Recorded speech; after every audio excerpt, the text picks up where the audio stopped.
ආ ජමිල බප්පා. එහෙම කරමු. අර බස් එක තියෙන පැත්තෙන් බස් එක ගාවට ගිහිල්ලා මිනිස්සු ටික තට්ටුවට හරි ගමු. අරන් ගිහලා අරහෙට යන්න වෙන්නේ නැහැ මං හිතන්නේ අරහෙ යට වෙලා වැඩි. කොහොම රිවර්ස් එකක් ගමු. ඔයා ස්ටාර්ට් එක යන්න තාම මෙහෙයල්ලා යන්න. මිනිස්සු ටික මේ එල්ලලා දින බස් එක කොයි?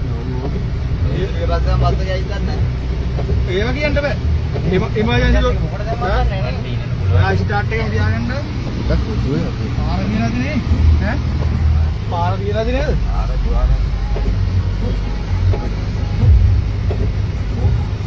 බය වෙලා ඇති. නෑ අපි කොහොමද ගමු? ඉමර්ජන්සි දොර කල්ලාද ගමු. මේ මෙතන මෙතනින් පොඩ පරිස්සමෙන් දානවා සුවින්දුවක්. පාර දිනවද දන්නේ නැහනේ. ඔයා දාන්න. බස් එක ඇවිල්ලා තියෙන පාර නැති දන්නේ නැහැ අයියා. ඒක තමයි. නෑ කාර කට්ටේ පැනලා තිබ්බා. මීට ගන්නව සුවින්දු. කාර කට්ටේ පැනලා තියෙනවා. වේ. දාගෙන නේද? වේ. ඔය මචං දොරගෙන ගියා. ඔයද. ඔයනක. හරි හරි කලබල වෙන්න එපා. තට්ටුවට දාගන්න ඔහොම ඉන්න ඔහොම.